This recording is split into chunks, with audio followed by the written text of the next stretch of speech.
with a market cap of $3.1 trillion, making it the world's second most valuable company, US tech giant Microsoft is used to being in the spotlight. As big tech giants have grown, expanded, and acquired other innovators, they have elicited a tide of scrutiny on their operations by antitrust regulators globally. That's not the only thing. There's also cybersecurity. In July this year, a global IT outage impacted Microsoft services, affecting businesses, airlines, and financial institutions worldwide. Amidst continued scrutiny, amidst all this, it continues to be a trailblazer. Microsoft is still one of only 2 US-based companies that have a prime credit rating of AAA. In January 2022, Microsoft announced the acquisition of American video game developer and holding company Activision Blizzard in an all-cash deal worth $68.7 billion. That deal closed in 2023. And in January this year, it announced a new multi-year $1 million investment deal with ChatGPT, developer of OpenAI.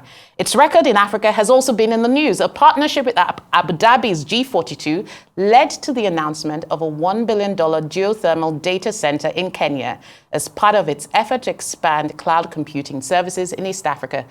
But that was just months after it shut down its Africa Development Center in Lagos, Nigeria. What future plans does Microsoft have in Nigeria and Africa, and how can this global tech giant, whose Windows software has been a part of all our tech lives, contribute to economic development on the continent? Well, I'm joined today by Olatomiwa Williams, Country Managing Director for Microsoft in Nigeria. She's leading the company's efforts to accelerate the digital transformation and cloud adoption services across all segments. With over 20 years of experience in IT, she has a track record of helping organizations leverage the power of technology. Great to have you on the show, Mrs. Williams. Welcome. Thank you so much, Rolake. Glad to be here. Yeah, thank you. I guess my first question for you is, what prompted the shutdown of Microsoft's Africa Development Center? Because that was big in the news in Nigeria and all over the continent. Okay, so let me first of all address the elephant in the room. Which is? Microsoft continues to operate in Nigeria. Okay. We are committed to accelerating Nigeria digital transformation, and will continue to partner with stakeholders in the country to advance our mission to empower every person and organization on the planet to achieve more in Nigeria. But look, organizational and employee optimization is a necessary and regular part of managing our business. We'll continue to invest in strategic growth areas in alignment with ensuring that we are prioritizing our investment in areas that support the growth and opportunities we see with our partners and our customers across the globe. Okay, so now, of course, people contrasted that shutting down with the Kenya announcement, a $1 billion geothermal data. And one of the things that perhaps we want to understand is your actual Africa strategy. Is it a case of the business environment in both countries? Will you still be nurturing local tech talent in Nigeria? If so, how? The two incidents are completely unrelated. Okay. And should not be, parallel together.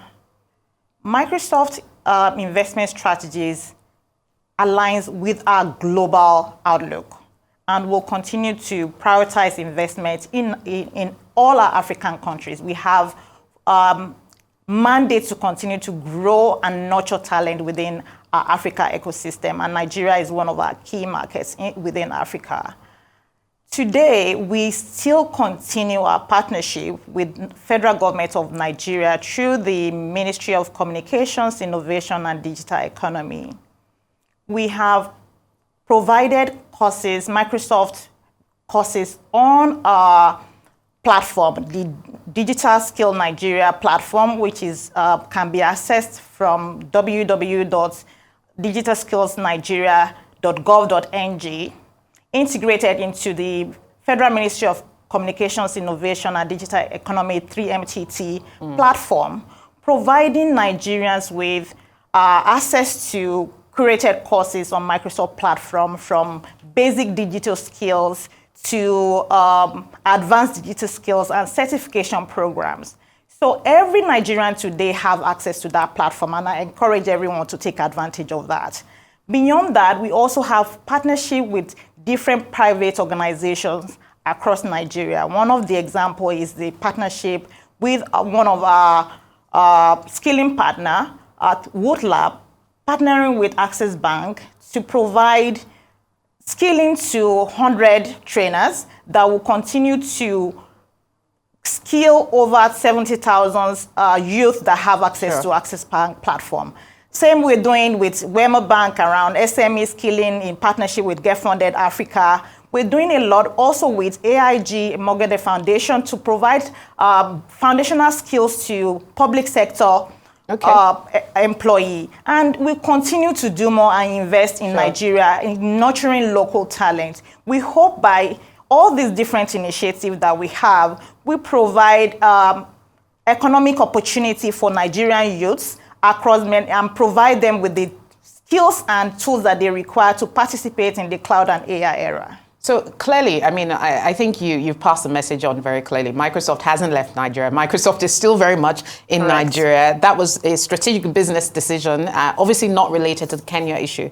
But let's now look at the tech space, look at what is happening in the tech world. What are some of the big tech trends you're seeing that are likely to have an impact on the Nigerian market, and what does it mean for this economy?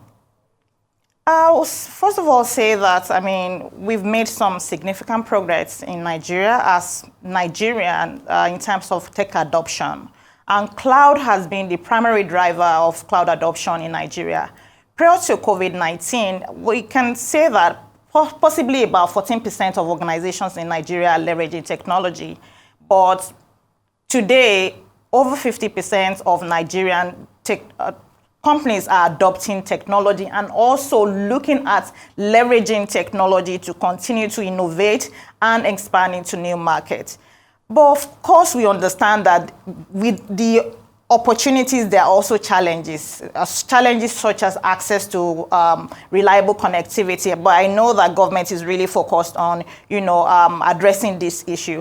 Beyond that, I think AI is really a game changer. It's a topic that every organization is thinking about today. And we need to look at how do we harness this potential to really accelerate growth within Nigeria and Africa continent as a whole.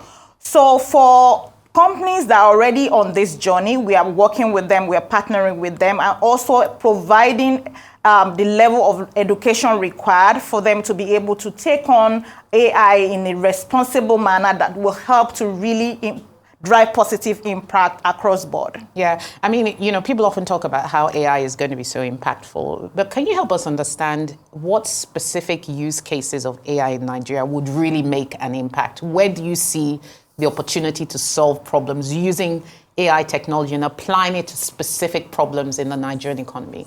AI is applicable across multiple industries, and we are already seeing some of it play out here in Nigeria.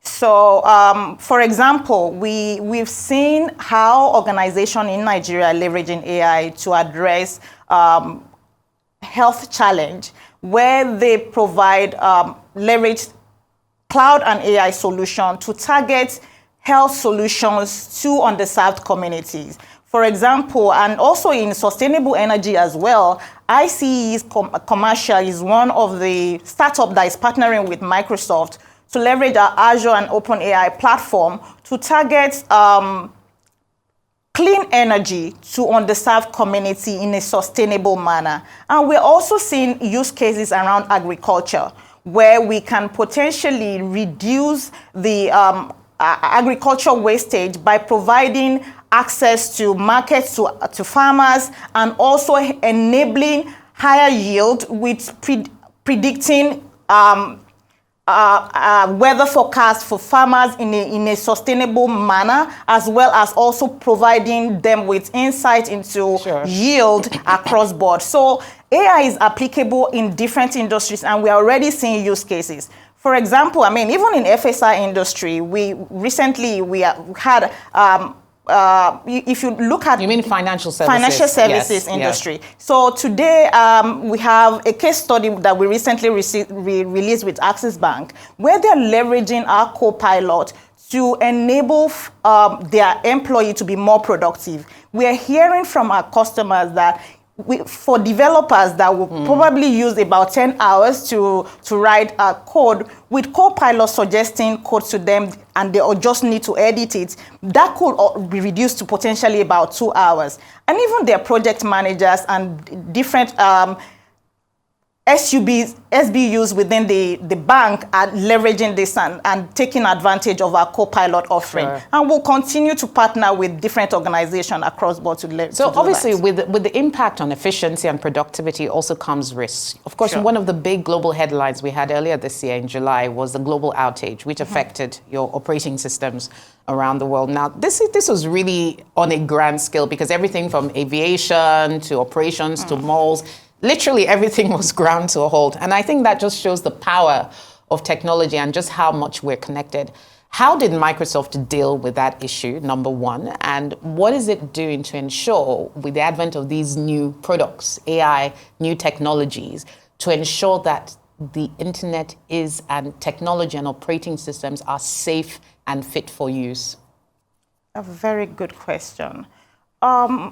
The incident that happened recently, even though it's a third-party incident, but Microsoft took it up to make sure that we're providing our customers with the right level of guidance and support to mitigate the challenge. And if you also follow the news, you'll see that CrowdStrike also provided guidance for customers on how they can actually resolve the challenges and put up public statement on their website, and it's still very available. But for us, giving customers and everyone opportunity to use technology in a safe manner is really important to us. Microsoft's investment in cybersecurity research runs into $20s of billions annually. And with the AI in the mix, we are leveraging our AI tool to provide real-time insight to customers across the globe on where the threat actors could potentially be running. Yeah, sorry, please finish. And besides that, we also encourage our customers not just only to look at technology as be it all, but to also continue to provide learning for their employee around, how to identify potential risk, because this is also a critical aspect of mitigating risk across board. And of course, just to stay on that point, with the partnerships you have with financial institutions, which sometimes systems can be quite vulnerable, was there anything that changed in the way Microsoft is approaching that partnerships plus this global outage? Or was there anything that changed in the way you were approaching cybersecurity and cyber threats as a result of that global outage, just because of the huge scale and potential economic losses that would have occurred?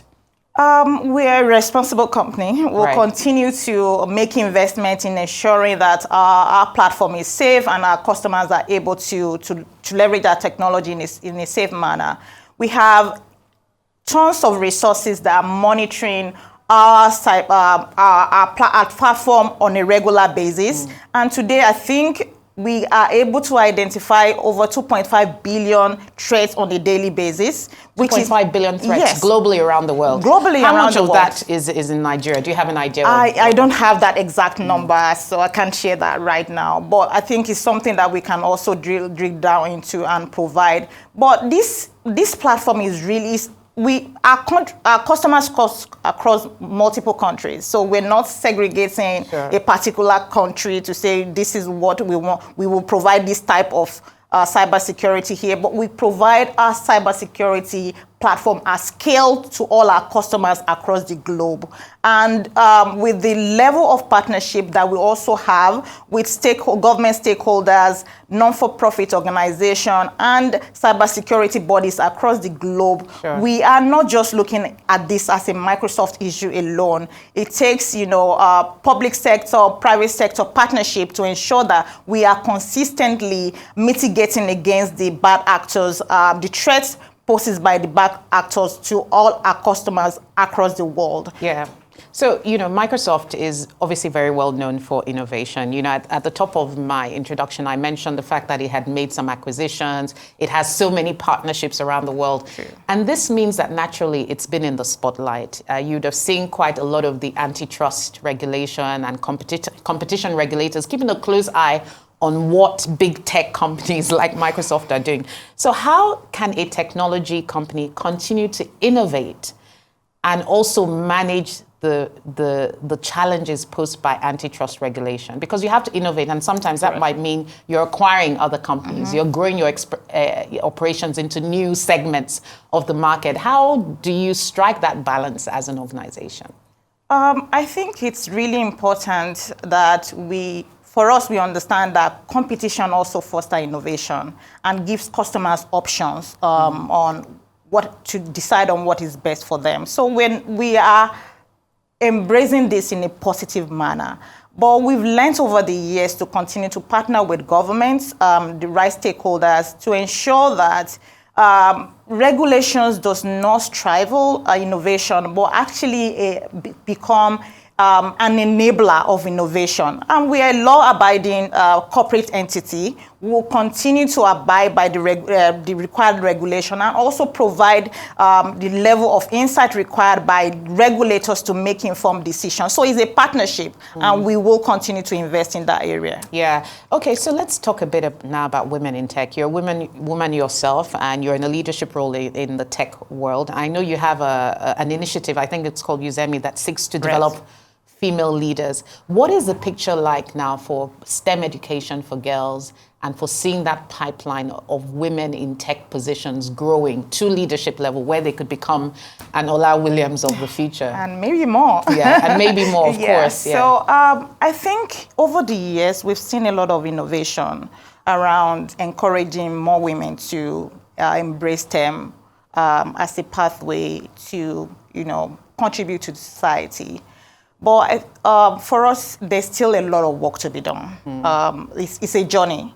We need to celebrate the gains, but of course also be aware of the opportunities ahead of us. And I think that's why it's really important to focus on nurturing the female talent coming into tech, into leaders. We still have significant gap in female tech leaders, but I think I'm lucky to work with Microsoft, an organization. And what is Microsoft doing specifically in that area? I think there's a lot of work that is being done.